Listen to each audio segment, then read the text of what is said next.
মহান আল্লাহ পাকের দরবারে যে আল্লাহ সুবহানাহু ওয়া তাআলা আমাদেরকে 1446 হিজরি সনের 11 নম্বর মাস জিলকদ মাসের 2 নম্বর জুমায়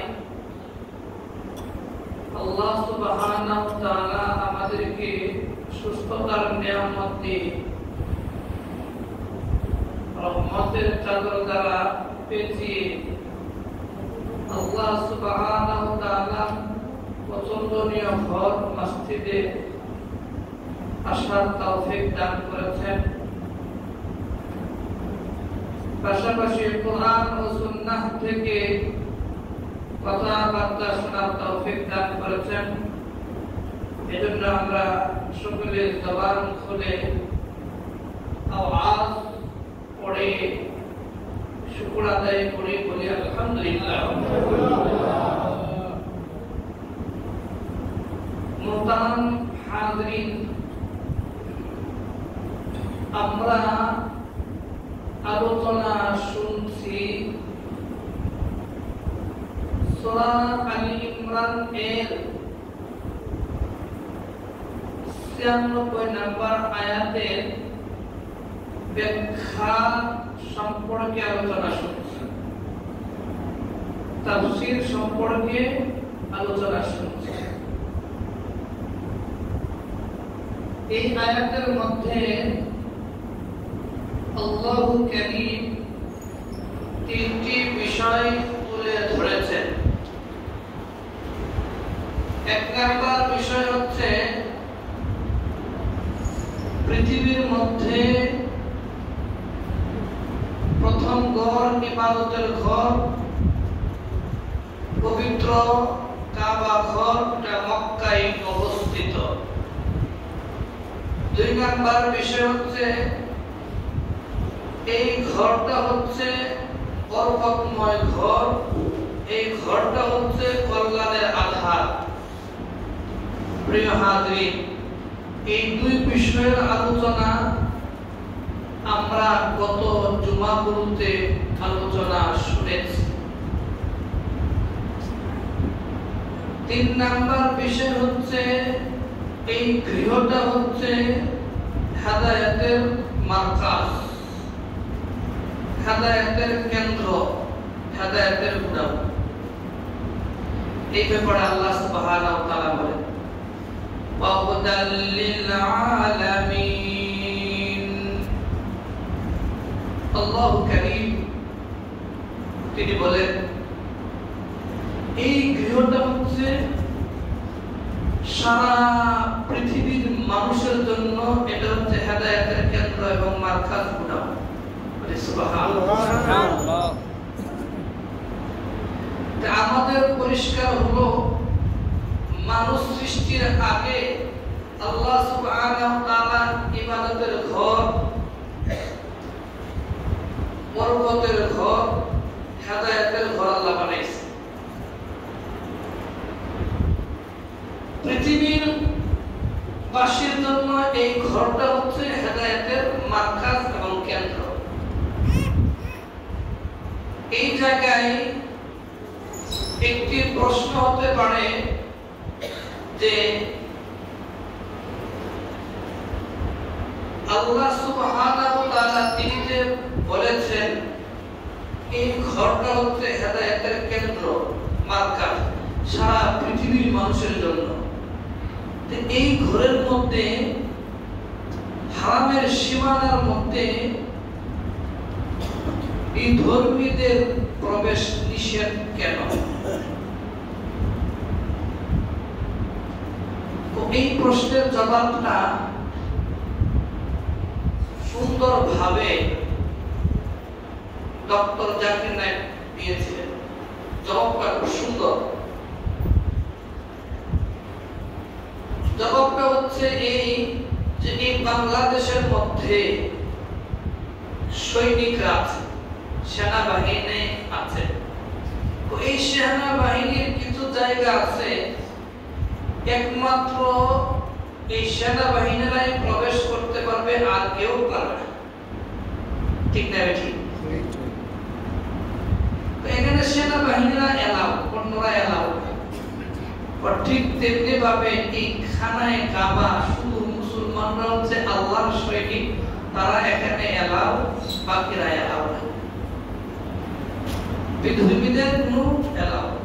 তারপরেও যদি তারা হেদায়েত চায়, যেহেতু আল্লাহ বলেছেন ওয়াহুদাল লিল আলামিন, বিশ্ববাসীর জন্য হেদায়েতের কেন্দ্র, এর কয়েকটি ঘটনা আমি আপনাদের দেব। ইতালিতে একজন ইমাম, তিনি তার কিতাবের মধ্যে লিখেন এবং বলেন, আমাদের বড় মুফতি সাহেব হুজুর তিনি বলেন যে তার কাছে তিনি এই ঘটনাটা বললেন। ঘটনাটা হচ্ছে এই যে ইতালিতে একজন খ্রিস্টান ইমাম সাহেবের কাছে আসছে। আসার পরে বলতেছে, হুজুর আমি তো আমার খুব ইচ্ছা খানায় কাবা, পবিত্র কাবা ঘর, আপনাদের এটাকে দেখতে চাই। ইমাম সাহেব বললেন যে তুমি দেখতে পারবে না, কারণ তুমি অমুসলিম। সে চলে। কিছুদিন পরে ওই লোকটা পাগড়ি মাথায়, সাদা জুব্বা, সাদা পায়জামা, এই লেবাস পরে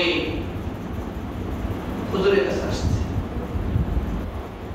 ইমাম সাহেব বলল, তুমি যে ওই লোকটা না? হুজুর আমি খানায় কাবা থেকে আসছি।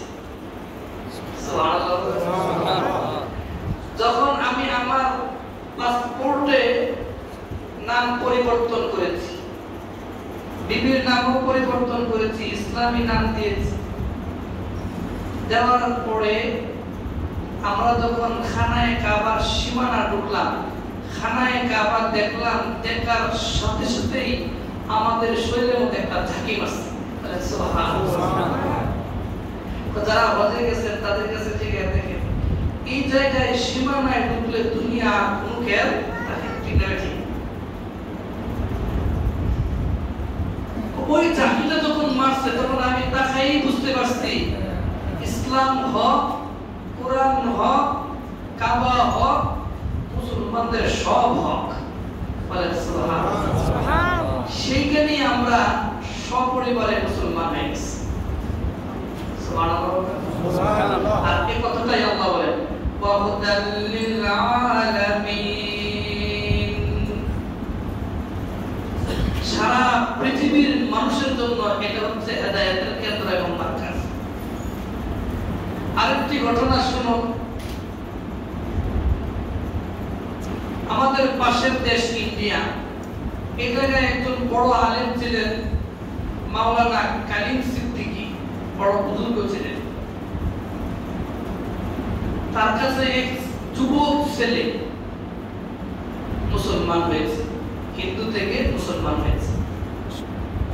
মুসলমান হওয়ার পরে ওই ছেলের পরিবার থেকে অত্যাচার শুরু হয়েছে।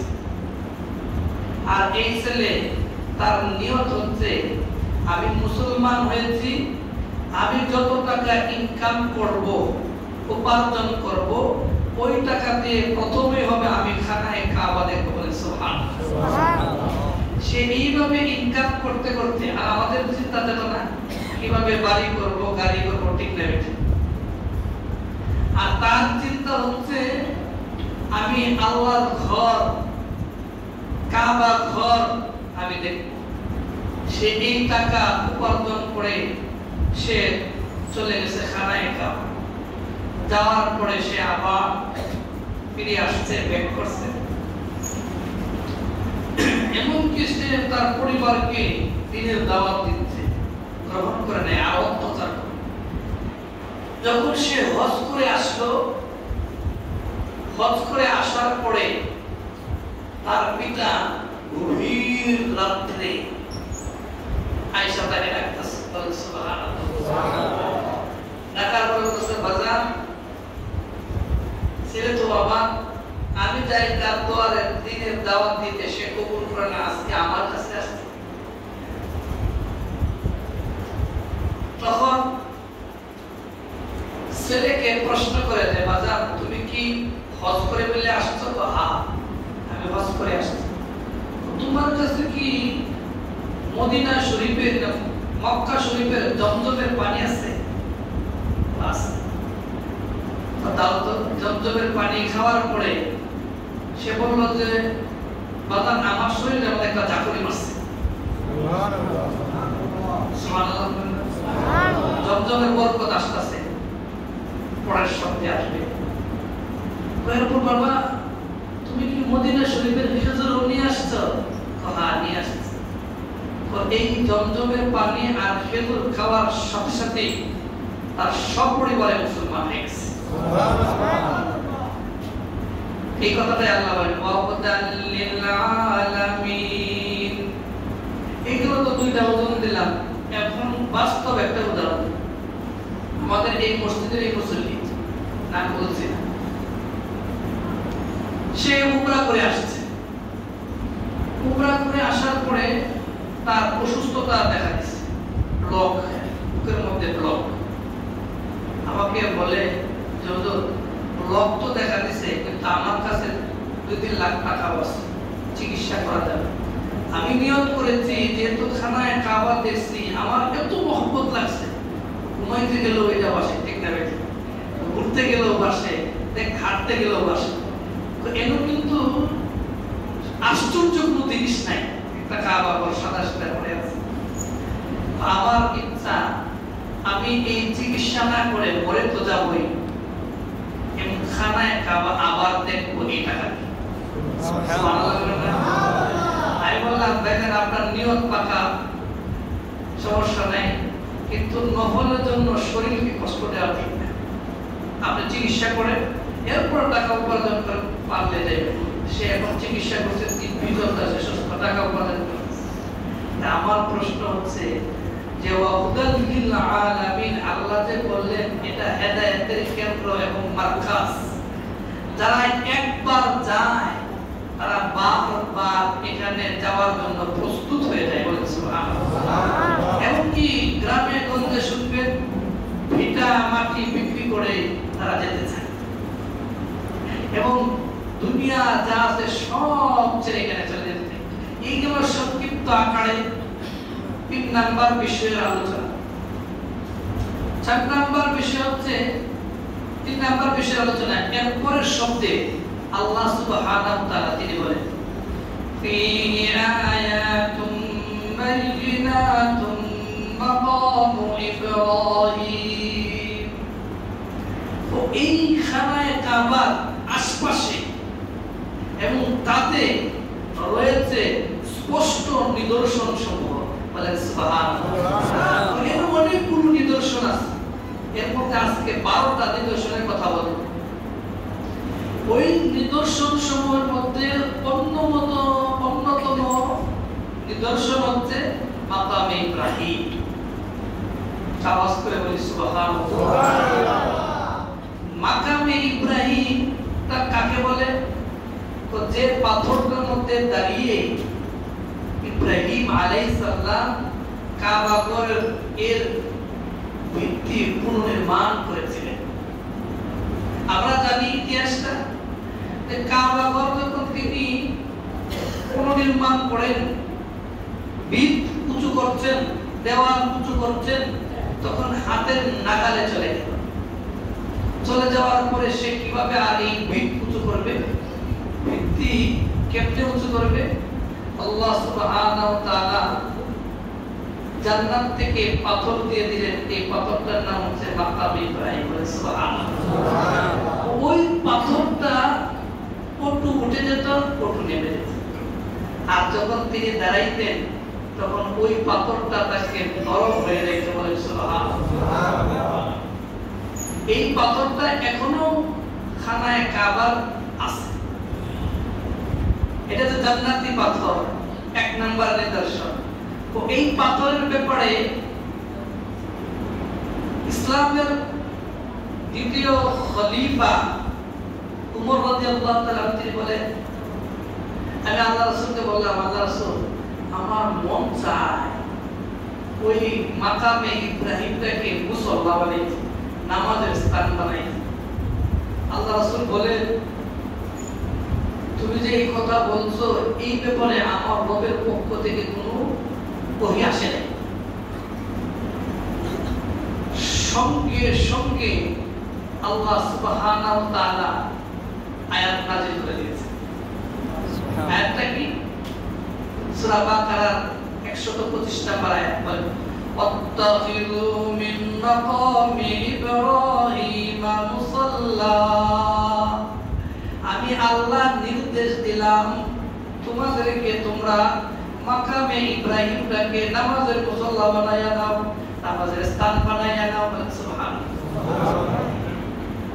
উমর রাদিয়াল্লাহু তাআলা তিনি বলেন, বুখারী শরীফের 2004 নম্বর হাদিস, 2004 নম্বর 4002 নম্বর হাদিস বুখারী শরীফে, বুখারী শরীফের 4483 নম্বর হাদিস।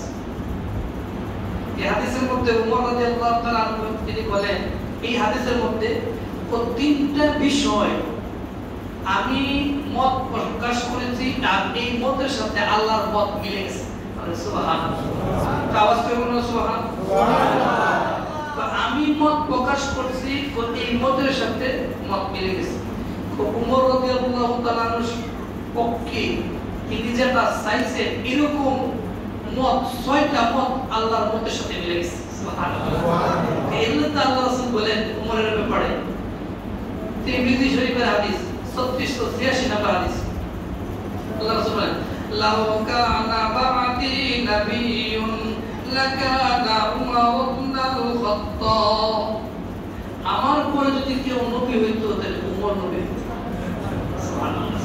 আর ওই মাকামে ইব্রাহিম তা স্থাপন করা হয়েছে পবিত্র কাবা ঘরের পূর্ব দিকে তওয়াফের স্থানে স্থাপন করা হয়েছে। এটা কাচের বক্সে লোহার শিকল দ্বারা বেষ্টন করা হয়েছে। আর এই 7 বার তওয়াফ করার পরে 2 রাকাত নামাজ পড়া ওয়াজিব, যে কোনো জায়গায় পড়তে পারেন। হেরাম শরীফের সীমানায় আপনি যে কোনো জায়গায় পড়তে পারেন। তবে ওই মাকামে ইব্রাহিমকে সামনে রেখে এবং কাবা ঘরকে সামনে রেখে মাঝখানে থাকবে মাকামে ইব্রাহিম, এইভাবে নামাজ পড়া হচ্ছে উত্তম। সুবহানাল্লাহ। আর এখানে যদি কেউ 2 রাকাত নামাজ পড়ে আর যেই দোয়া করে সঙ্গে সঙ্গে তার দোয়া আল্লাহ কবুল করে নেন। সুবহানাল্লাহ। এই গেল 1 নাম্বার নিদর্শন মাকামে ইব্রাহিম। 2 নাম্বার নিদর্শনে আসবেন। তো 2 নাম্বার নিদর্শন হচ্ছে পবিত্র কাবা ঘর। তো এটা হচ্ছে একটা জান্নাতের বাগানের মতন দেখা যায়। তো সকাল বেলায় ফুল ফুটছে, বিকাল বেলায় বন্ধ হচ্ছে। চারদিক থেকে যখন মানুষ রুকুতে যায় দেখা যায় সুন্দর একটা জান্নাতের দৃশ্য। বলে সুবহানাল্লাহ। আর এই দিকে যদি কেউ তাকায়, তাকানোর সাথে সাথেই আল্লাহ তার উপরে বৃষ্টি রহমত নাযিল করেন। এতে আপনারা খুশি না? সুবহানাল্লাহ ধরে বলেন সুবহানাল্লাহ। তাকানোর সাথে সাথে বৃষ্টি রহমত নাযিল হয়। কিছু জায়গা আছে এই জায়গা তাকানোর সাথে সাথে সওয়াব পাওয়া যায়। এই যে মাকামে ইব্রাহিম আর পবিত্র কাবা ঘর, এদিকে তাকালে আপনার রহমত সওয়াব, মসজিদের দিকে তাকাইলে আপনার সওয়াব, কোরআন শরীফের দিকে তাকাইলে আপনার সওয়াব, বিবির দিকে নেক দৃষ্টিতে তাকাইলে সওয়াব। এমনকি পিতা মাতার দিকে যদি আপনি নেক দৃষ্টিতে তাকান, যতবার তাকাবেন ততবার কবুল হজ, মাকবুল হজ পরিমাণ সওয়াব পাইবেন। তা আওয়াজ করে বলেন সুবহানাল্লাহ। এমনকি আল্লাহ রাসূল সাল্লাল্লাহু আলাইহি ওয়াসাল্লাম বলেন, যদি তুমি আলেম ওলামাদের দিকে মহব্বতের দৃষ্টিতে তাকাও তোমরা গুনাহ আল্লাহ মাফ করে দিবেন। সুবহানাল্লাহ। হাকিমুল উম্মত মুজাদ্দিদ বিল্লাহ শাহ আশরাফ আলী তানভী রাহমাতুল্লাহ আলাইহি তিনি বলেন যে একজন আলেমের সোহবতে বসা আর 1 লক্ষ বছর ইবাদত করার চেয়ে উত্তম। কেন? এইখানে বসলে আপনার দিন পরিবর্তন হয়ে যাবে। এজন্য আল্লাহ রাসূল বলেন, আল্লাহ সুবহানাহু ওয়া তাআলা বলেন ওয়াকুনু মা'আস সাদিকিন, আমার নেককার বান্দাদের সাথে উঠা বসা। এরপর আল্লাহ রাসূল বলেন কুন আলিমা আও মুতাআল্লিমা মুস্তামিআ আও মুহিব্বা, এই চারটা জিনিস হও, মহব্বত করো, আর যদি না হও ওয়ালা তাকুনিল খামিস ফাতাহলি, 5 নাম্বারটা হয় না তাহলে ধ্বংস হয়ে যায়। তো 2 নাম্বার নিদর্শন গেল কি খানায়ে কাবা, 3 নাম্বার এবং 4 নাম্বার নিদর্শন একসাথে হবে জমজম কূপ, 4 নাম্বার হচ্ছে সাফা এবং মারওয়া।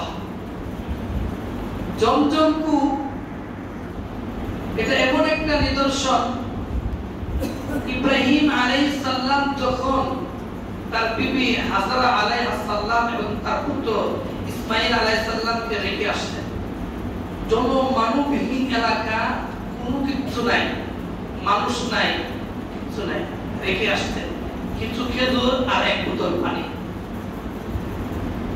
তখন তার স্বামীকে প্রশ্ন করলেন বিবি হাজরা আলাইহিস সালাম, আপনি যে আমাদেরকে রেখে যাচ্ছেন এটা কি আপনার ইশারায় না রবের ইশারায়? এটা আমার রবের ইশারায়, আপনি চলে যান। সুবহানাল্লাহ। খেজুরও শেষ, পানিও শেষ, এখন কি করবে? দুগ্ধ পুষ্য শিশু, দুধের শিশু, সে তো পানির অভাবে, খাবারের অভাবে ছটফট করছে। ইসমাঈল আলাইহিস সালাম এই সন্তানকে এখন বর্তমান যেটা জমজম কূপ এখানে রেখে তিনি চলে গেলেন সাফা পাহাড়ে। আর সাফা এবং মারওয়ার পাহাড়ে আমাদের রব বলেন সূরা বাকারার 158 নম্বর আয়াতে তিনি বলেন ইন্নাস সাফা ওয়াল মারওয়াতা মিন শাআইরিল্লাহ, সাফা এবং মারওয়া নিদর্শন সমূহের মধ্যে অন্যতম 2টা নিদর্শন, আল্লাহর নিদর্শন সমূহের মধ্যে অন্যতম 2টা নিদর্শন। তখন তিনি এই সাফা পাহাড়ে উঠলেন, উঠে এদিক সেদিক তাকাইলেন, এরকম অবস্থা যদি হয় আপনার আমার, কেউ নাই, সাফা পাহাড়ে এদিক সেদিক তাকান, পানিও নাই, নিচে নামলেন, দ্রুত দৌড় দিলেন, ইয়া মারওয়া পাহাড়ে উঠলেন, মারওয়া পাহাড়ের উপরে উঠে এদিক সেদিক তাকালেন, কেউ নাই।